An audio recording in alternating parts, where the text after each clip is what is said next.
I have been joined by Richard Kumadoe, who's a security and risk consultant. Good morning. Good morning. How are you? Fine, thank you. Is this your first time here? Yeah. Wow. Okay. Welcome. Thank you. I also have with me Captain Budu Koomson, retired, who's a security consultant. Good morning, Captain. Good morning. How are you? I'm good. Thank you for being with us this morning. So we'll take a look at our first story. I'm reading from citynewsroom.com, and it says here, how alleged coup plotted wanted to take over government. I'm reading a little bit of the full story here. Security agencies in Ghana last Friday arrested some 3 persons suspected to be plotting a coup. A statement from the Information Ministry on Monday gave the names of the suspects as Dr. Frederick Yao McPalm and his 2 accomplices, Mr. Ezo Kafui, a local weapon manufacturer, and Mr. Bright Alan Deborah Ofosu, aka BB or ADC. The Information Ministry added that the plot was foiled following a 15-month investigation of the attempted operations. So I'll read a brief quote from the press release by the Information Ministry. It says, on Friday, 20th September 2019, a joint security operations of personnel drawn from the Defense Intelligence, CID, and Bureau of National Investigations conducted a successful operation which led to the arrest of 3 persons and the retrieval of several arms, explosive devices, and ammunitions from locations in Accra, Bauleshi near Dodowa. Surveillance on the activities of the persons involved commenced in June 2018 when Dr. McPalm and Bright Alan Deborah Ofosu started organizing a series of meetings at the Next Door Beach Resort in Techi and other locations in Accra in furtherance of their objectives. Between June and August 2018, BB, acting for and on behalf of Dr. McPalm, contacted a number of serving military personnel and talked them into hatching and executing a plot to obtain weapons, take over installations, and secure funding for the purpose of taking over the reins of government. These meetings were closely monitored. So this we received as part of the release from the Information Ministry. And we want to ask ourselves this morning, how possible is it for this to happen 27 years after our democracy? So I'll start with you, Mr. Start with my uncle. Okay, so we'll start with He's Captain a professor. Kuumson. Okay, He's so a professor Captain, in military. your thoughts on this? Yes. Handed over to you. Thank you. Thank you. But the question specifically is? The question specifically is it possible that this can happen in this day and age? An attempted coup plot. Right. May I say a very good morning to our audience and to you. I have said more than once that no one can prescribe coups. And sometimes I'm misunderstood because you can't just decree it out of existence. No matter how improbable, probable, feasible, invisible it is. You know, what we can do is to create the conditions that will make it almost impossible to do it. Because the guy who is thinking he's going to do it is going to do it out of his own imagination about what is wrong and what is right, out of his own anger, frustrations, or what he thinks. You understand? He's not going to ask you whether you support me or I'm rational or I'm irrational. So you have to assume that it's possible. And what can I do to make it very difficult, almost impossible? So for people to say in this day and age, announced, people, I mean, in the Arab Spring, it started in a very improbable atmosphere where there was absolute dictatorship and one small little boy who decided that they've thrown if you were selling wapi or groundnuts, you threw it away and I'll burn myself. Look at what happened.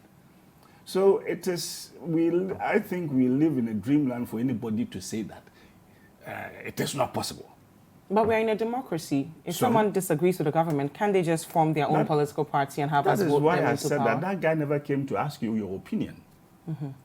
The guy who wants to do it never came to ask you your opinion, and might feel or think that if I went to contest against these run-of-the-mill politicians, I don't even have the money or the gravitas or whatever. He is in his own world.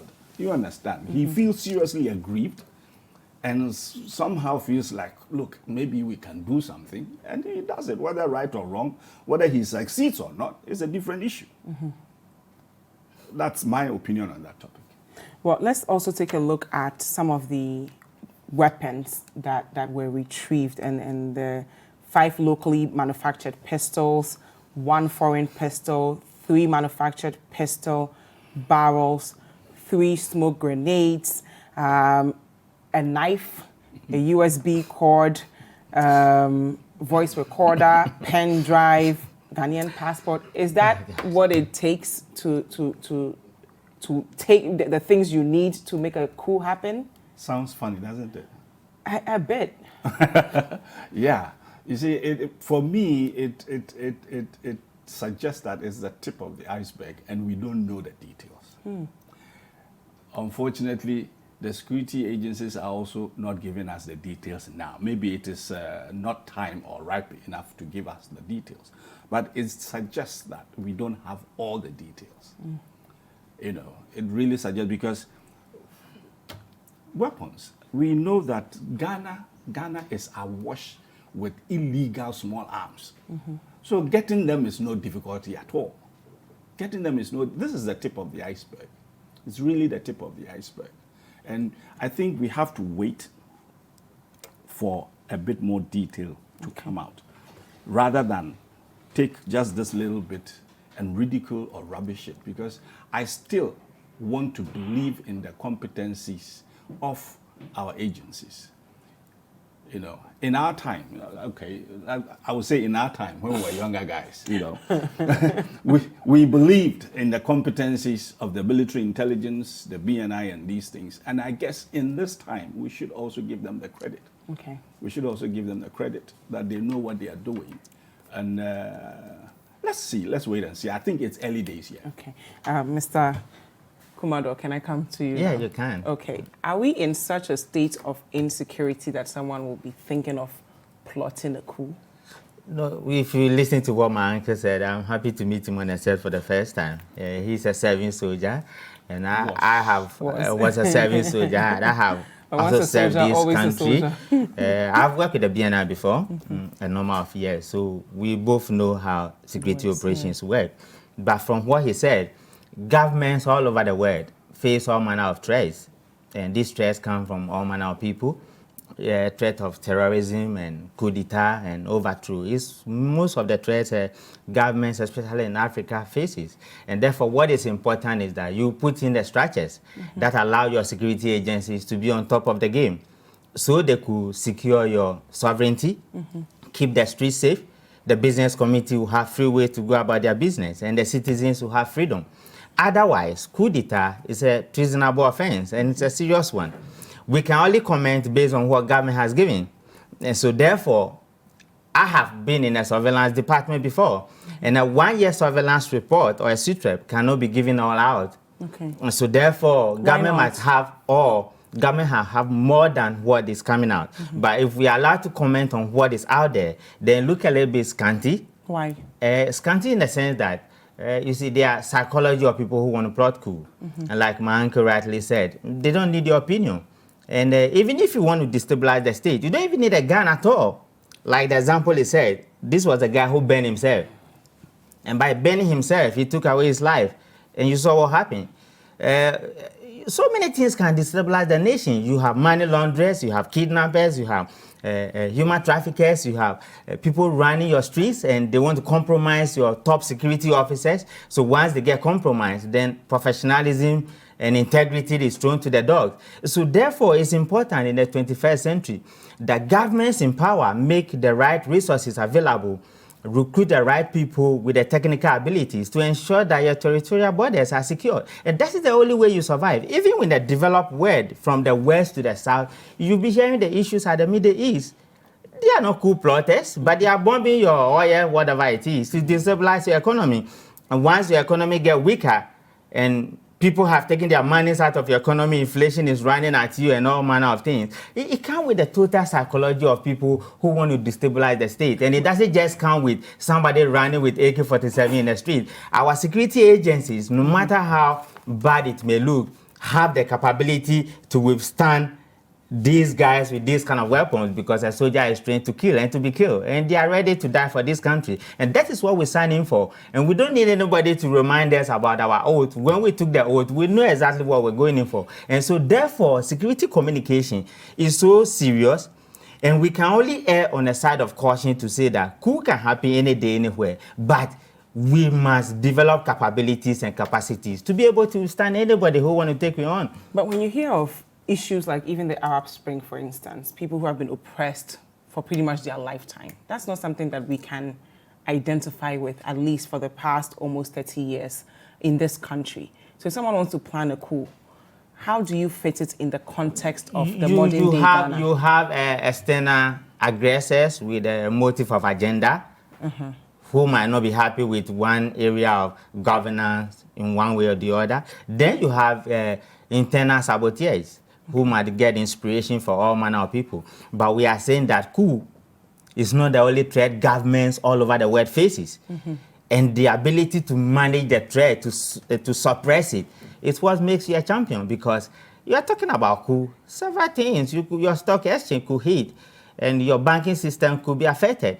And somebody could place a sanction on you and worsen up everything you ever fight for, create internal agitations against the legitimate government, because somebody want a regime change, and they could employ all manner of stuff. Then you are in trouble. So I have been teaching fraud in this country for all manner of years, and money laundering and compliance. And you could see the threat that comes as individuals, as business people, as nations. It's a totality of it. So therefore, what is important is about our ability to develop the capacities, be at the right place at the right time, to be able to take on the bad boys and girls, because they may not ask you for our opinion in the first place. Okay, so let's read point 7 of the press release by the Information Ministry. And it says here, in August 2018, Dr. Mark Palm and 2 others, Kennedy Amwa and Dr. Albert Sam, based in the USA, formed a group called Take Action Ghana, under the guise of mobilizing the youth for nation building, education, health,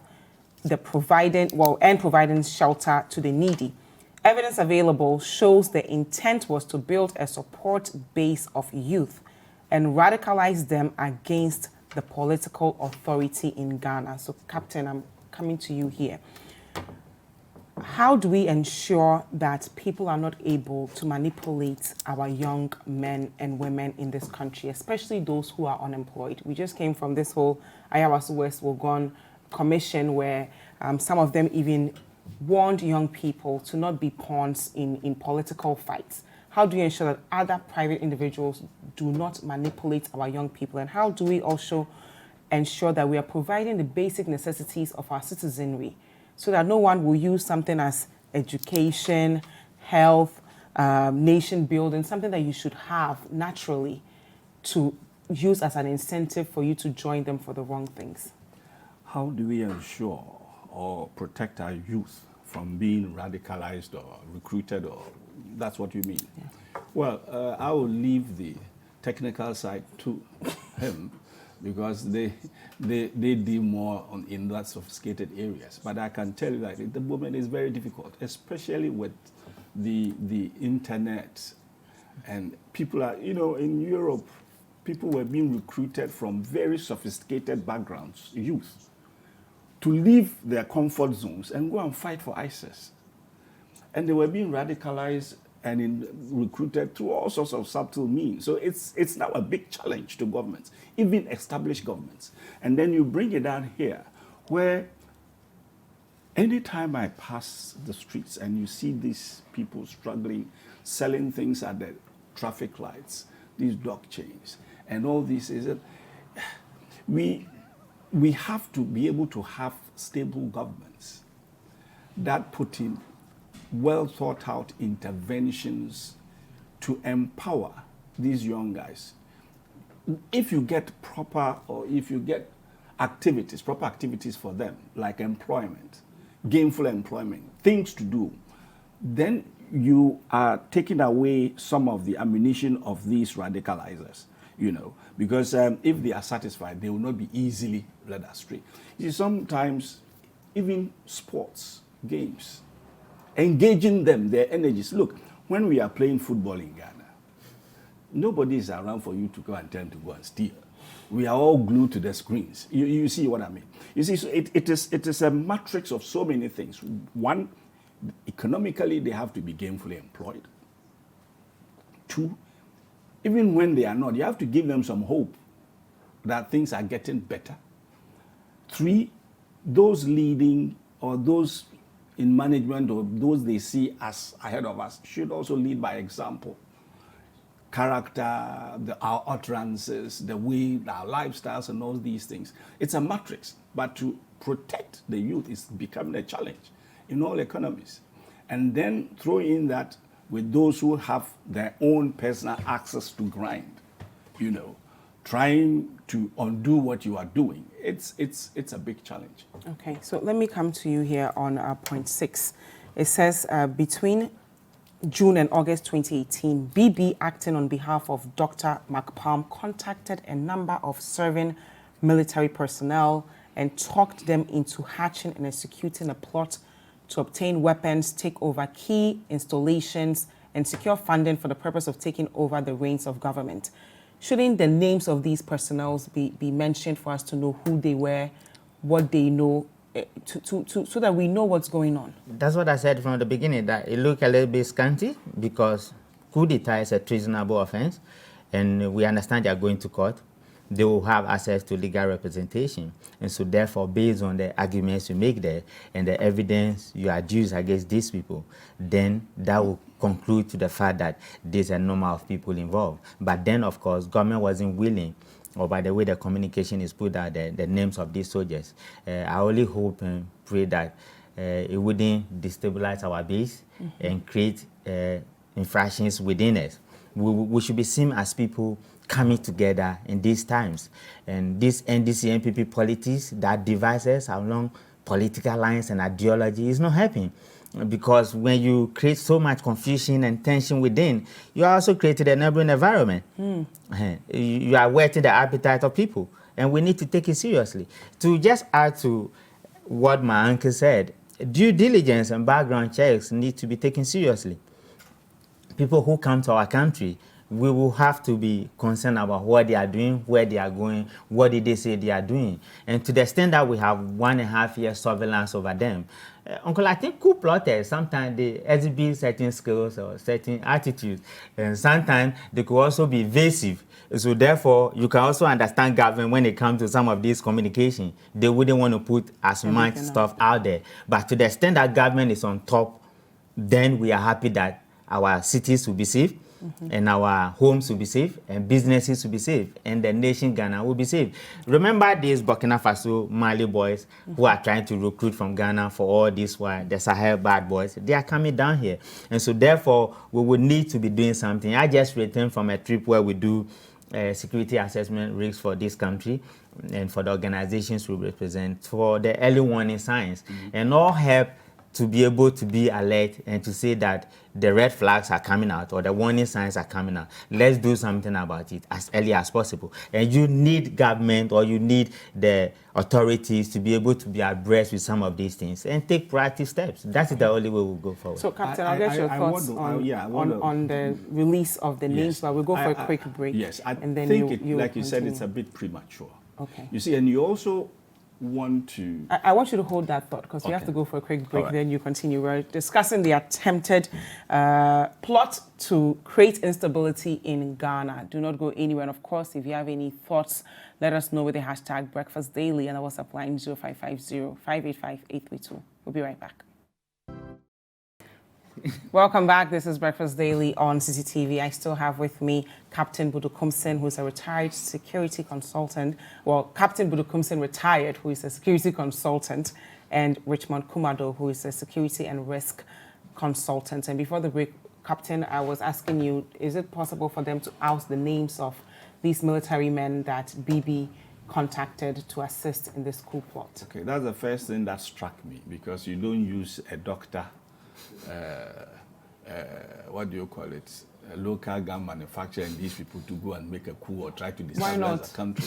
You will use, they contacted, you say the statement alluded to it. And you realize that they were conspicuously missing those names. So you realize that it goes deeper than what we are seeing. And sometimes it's better also to hold it that way. And I heard another comment, was it premature? Was it not premature? Was it the right time? Well, it's a question to be debated. But I have seen instances when it was thought to be premature, and when the surprise element came in, we couldn't contain it. I've lived through a lot of coups. So you think it's good government came out with this communication? According to their estimate. According to their estimate. Because once the first shot goes, bam, you can't guarantee that 100% you can control it. But the names we have are the doctor and BB. That is what I'm saying. That's not, if they had told us the names of the military men, wouldn't that have had some weight? I guess it will come. I guess it will come, and I know it will come. But shouldn't they have at least released those names? Well, in their opinion, they are the people who are doing the investigation, you understand? And that is the first shot. Why I very often say that Ghana, we are a group who like events. We don't like processes. At once, we finished. You said you would do, have you done? We don't have the patience to wait for things to evolve. So therefore, people push those who are working on issues to make certain promises and statements that comes to bite them in the. So I am prepared. That's the first day. It happened on Friday. We had a long weekend. I'm prepared to give them a few days. Let's see how it develops. Whether it was premature, it's not premature, that's a different issue.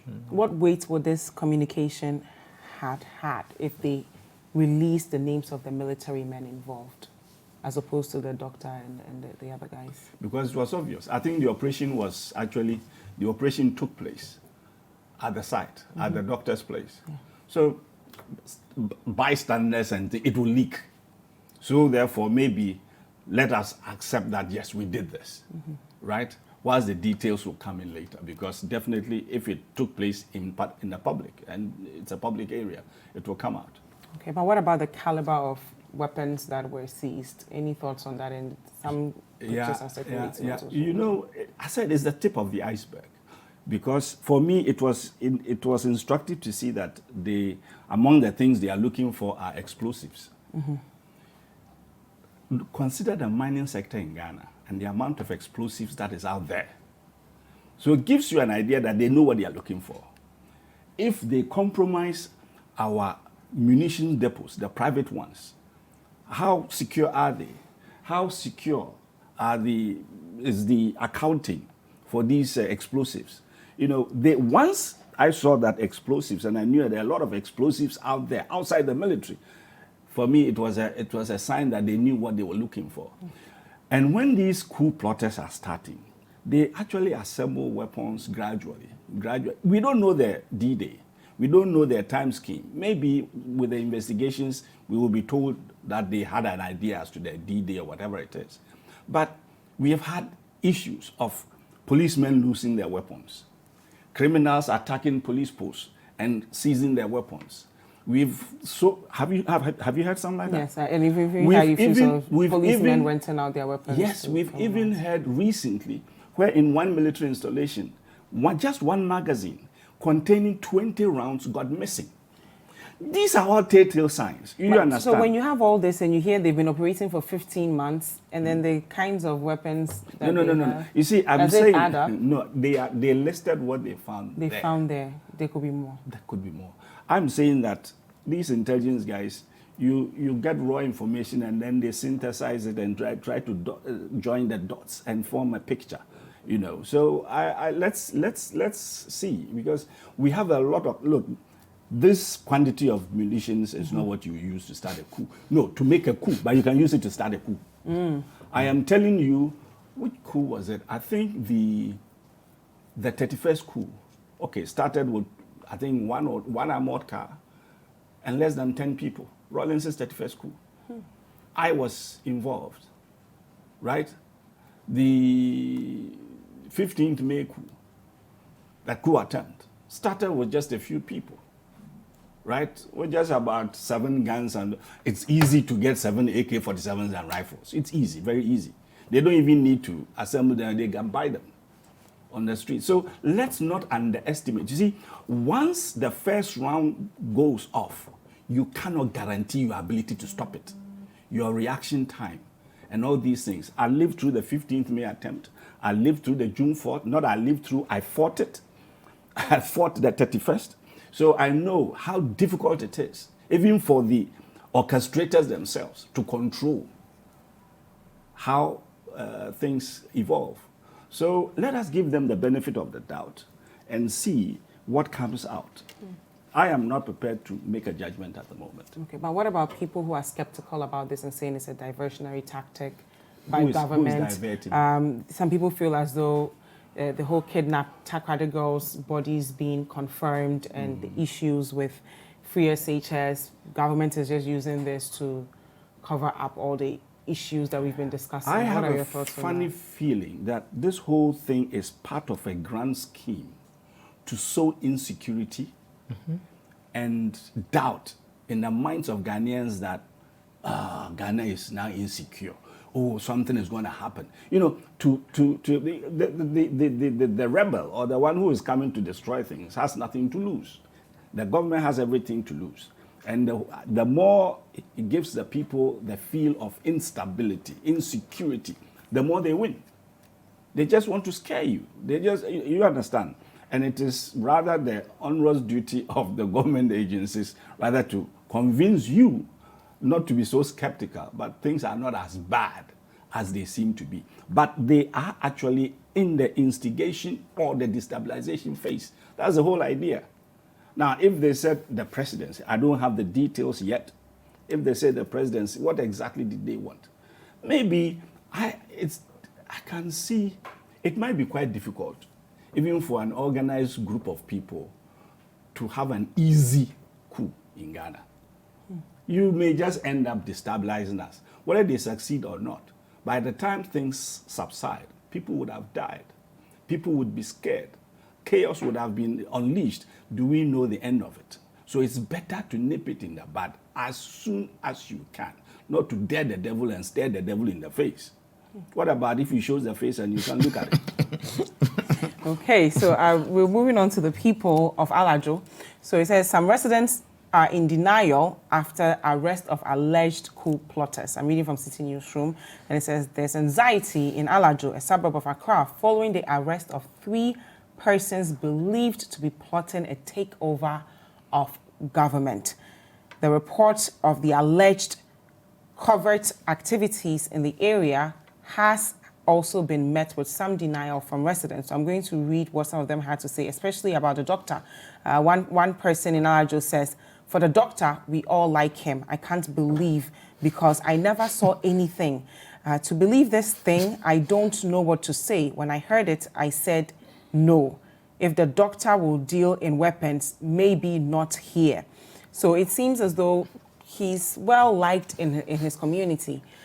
Coup plotters, people, is there a certain identity to them that will make you notice, okay, this person might be suspicious, or they are amongst us? They live among us, not just coup plotters, but criminals and people who want to destabilize the state don't look different from those who want to rob the bank or anything.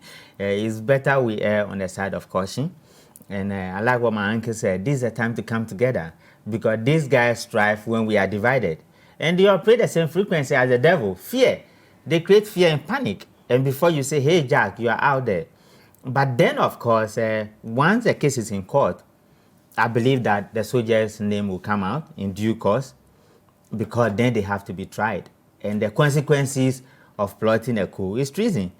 And it's so severe. So I believe that even though it might not be in the statement, all other persons who have something to do with it will have the chance of, defending themselves in court. So we cannot, people have the right to say it's too early days yet. People also have the right to say we don't believe it. But this is government we have in place, and they are taking decisions on our behalf. They might be wrong, but let's give them the benefit of the doubt. But what are your thoughts on the caliber of people planning this coup? And when it comes to coup plotters, he has lived it all these years. But when it comes to coup plotters, No, he has lived But by coups. Kumadoe has been involved in a coup before, right? Was he a soldier? No. He was a private guy. Yeah.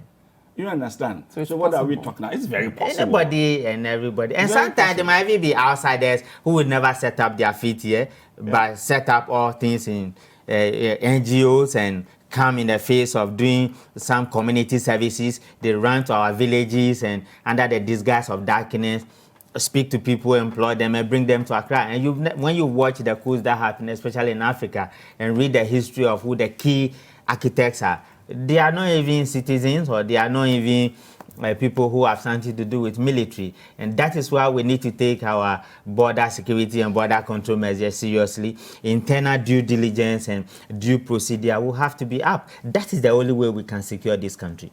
Okay. You see, this thing about cynicism and skepticism, it's not going to help us. I mean, this guy, you read his comment. What is his stand? He himself, what is his capacity to appreciate what we are talking about? But he's talking, and that's the beauty and the danger of democracy. Democracy. You understand? So, well, that is his opinion, but is he an expert? So that I take it so seriously? You see, we comment so much on things we have very little idea and knowledge about. And we all comment. You understand? And it's a bit worrisome and tiresome.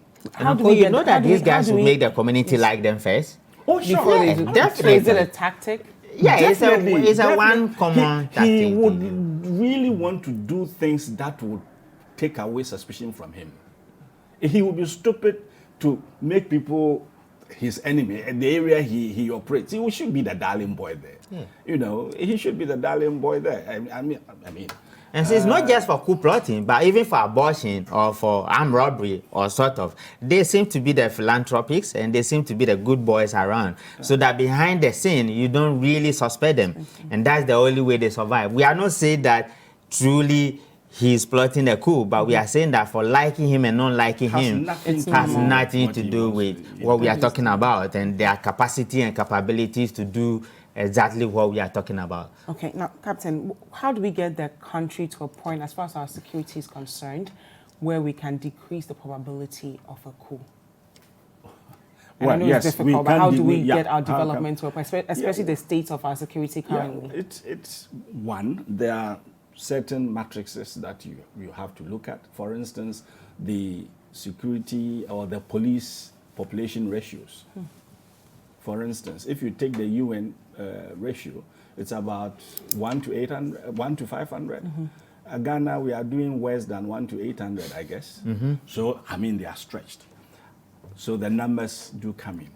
The quantum of equipment, their level of training. Not just don't throw things at them, the level of training. Recently, I read something, I don't know how genuine it is, that about 80% or more of our CID guys are not professionally trained, which is quite scary. You understand? So it's the level of training and all these things, it counts, because the level of training will help them even to do good investigations and come up with results. I wouldn't want to go there because a lot of investigations, we don't see the end of it. It tells you something, you understand? So one, the numbers, the equipment, the training, and the rapport between the security agencies and the public. It should be good. I stayed in Germany for quite a long time. The German police is not superhuman. The fact is, the population cooperates so much with them. So that old lady upstairs, see something in your backyard and just calls the police. Here we see things and we don't even call the police. We see criminals and we even refuse to tell the police because we fear. They've managed to sow that sort of mistrust between us and the security agency. So when I see something, I won't even report, because if you go and report, even the police will report you. You understand? And those are some of the psychological blocks that we have to build. Apart from that, the numbers. And again, as it is, we have to have our internal controls. Ghana seems to be an oasis of peace and soft ground in West Africa. West Africa is a very hard environment. Very hard. And Ghana seems to be the soft underbelly of West Africa. We have some peace, everything, you understand. Once you come in, we understand ECOWAS more than everybody in ECOWAS. And yeah, people come in and they stay, I mean, people are free. A Nigerian friend of mine, just this long weekend, said, you get in, he lives here, he goes back. I said, once you get in here, you feel free. You know, and I love that statement, but I cried inwardly, you know, that we are able to achieve that feeling of freedom, but it could be exploited. Mm-hmm.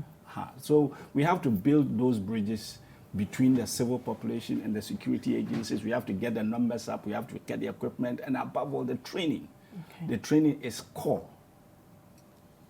To decrease the probability. Yes. Okay, so we have to move on now to Ayawaso West Wogon.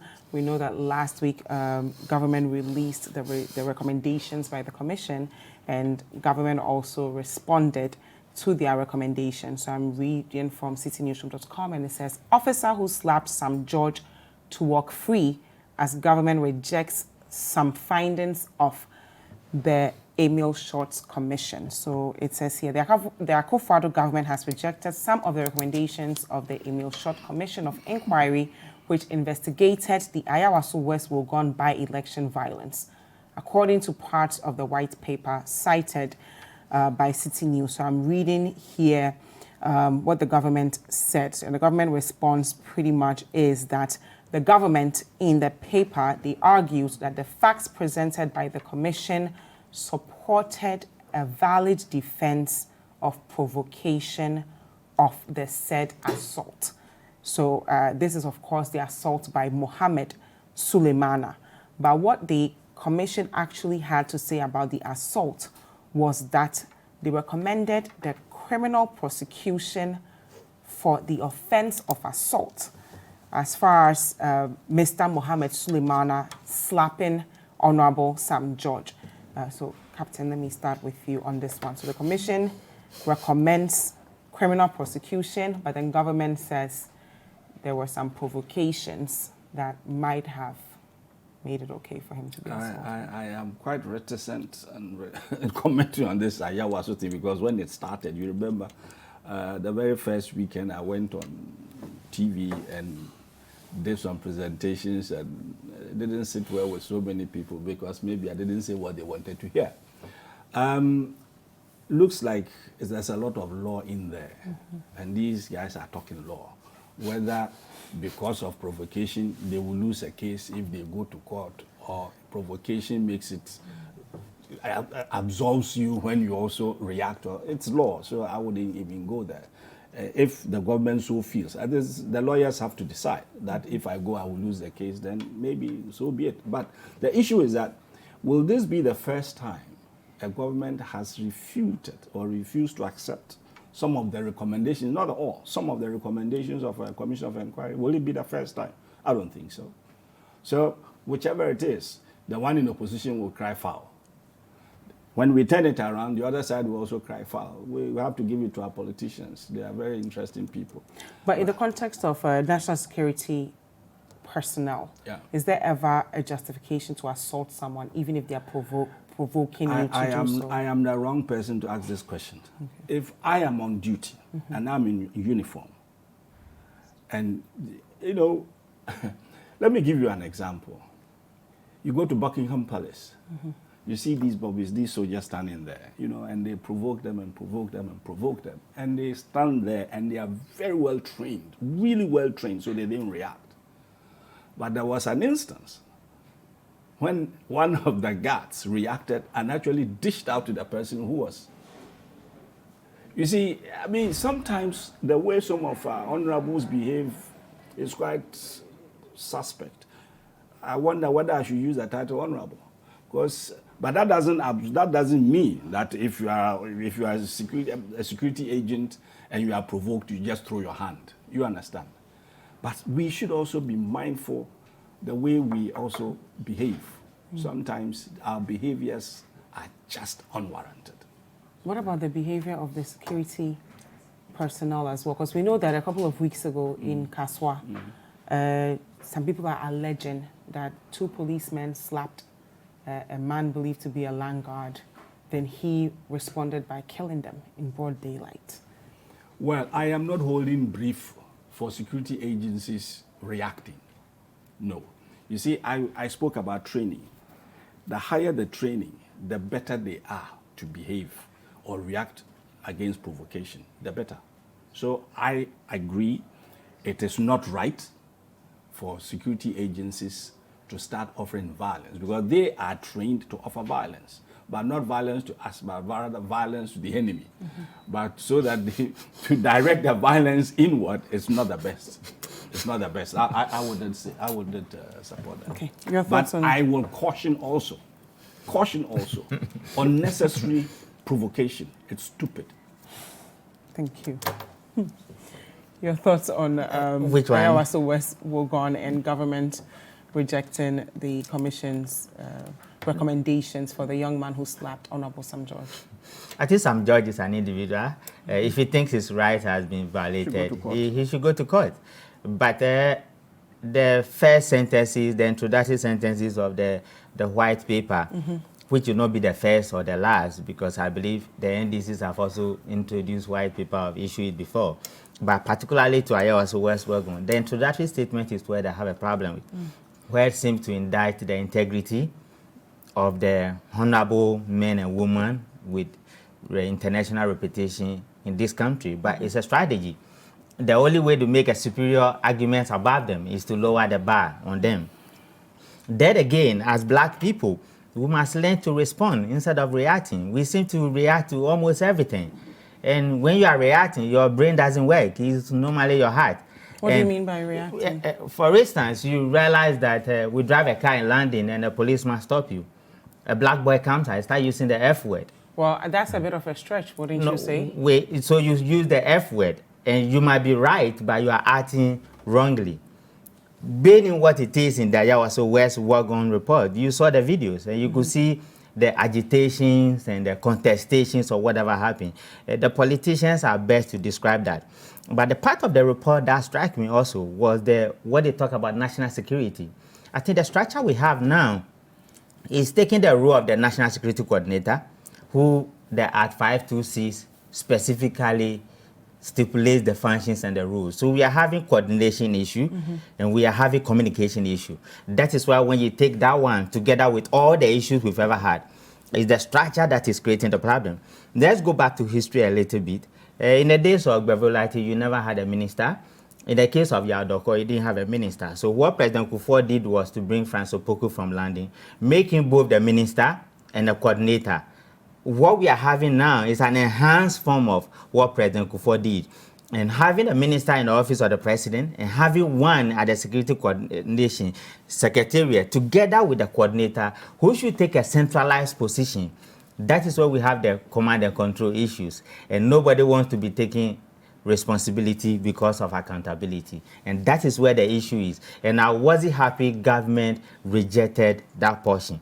But if we had allowed the security coordinator to be the main man, relating with other agencies and whatever minister we have, become an issue easier because there's security briefing. We don't know who briefed the president. And you could see the president making statement that shows that he's not been briefing properly. And so therefore, as a nation, we are talking about security and security coordination, communication when it comes to security is so much important. And together as all of us, let's deal with it and stop the partisan politics, because Ghana is what I believe in. I don't really trust the two parties when they are shouting of an issue anyway. Okay, thank you. Captain, your last thoughts on the state of our security and the importance for us to keep the peace that we enjoy today? Well, I would say that I've been around a while, and I really enjoy and love being in Ghana. That's the only place I feel like I am me, right? So whatever we do to preserve the peace and security we have in Ghana is paramount. We should do. Ghana is not, at the moment, there's this, we are trying to do evil. We are trying to convince ourselves or excite ourselves that, it is so dangerous. Tomorrow there's going to be doom. And I came up with some of the statistics from crime. Honestly, it is not worse this year. Major crime like murder, armed robbery and these things, it's not worse. But you see, maybe it will be worse in Accra or so, but we have 16 regions. Is the situation really that bad? You see, it's not that bad. I've had quite extensive discussions with CID, military and police guys. And the statistics, I would beg that we go for it. Mm-hmm. It's not as doom and doomster as we think, right? But maybe because of the way the media, at the moment, media preponderance and the saturation of things. Well, we still have girls who are kidnapped and oh, sure. These are emerging threats. Mm. These are new threats. Look around West Africa. In those countries, have we had only 2 or 3 kidnappings? Should we continue to take glory in the fact that we are the good kid in a bad neighborhood? No, that is why I said that we are the soft underbelly. These are the emerging threats that are coming. Maybe this is just now that we are being hit with this wave. So we are not used to it. It's bad that it happened, but for Christ's sake, two major ones have happened, and we busted one. We are not talking about the one that we succeeded. And we should give them kudos, because when the first one came, you could see that we bumbled a bit. Yeah. But by the time the second one came, we confronted the issue. Why don't we give ourselves a little bit of... Did it have something to do with the citizenship of the people involved? No. The security agencies that reacted didn't care whether it was Togolese or Zimbabweans or whoever it is. A crime was being committed, and they were to stop the crime. And they succeeded. You see, that is it. We talk ourselves down, and in so doing, increase the level of panic in the system. When we succeed, we don't want to acknowledge. When we fail, we shout. Ghana is not as dangerous as we think, and it is not getting more dangerous. It's not. Okay. I am telling you, if you take the totality of crime and all these things, it is not getting worse. If anything, I think it's getting better. Talk to the police guys and let them give you the statistics. Thank you very much. Captain Budu Koomson, retired, is a security consultant, and of course, Richard Kumadoe is a security and risk consultant. Thank you both for being with us this morning. It's been an absolute pleasure. And thank you at home as well for staying with us. Up next, we'll be talking to Dr. Kelvin Owusu. Do not go anywhere. We'll be right back. Hi guys, I hope you enjoyed this video. Subscribe to our YouTube channel, The City Tube, for exclusive Breakfast Daily content and other City TV programs. Like, comment, and share with your friends.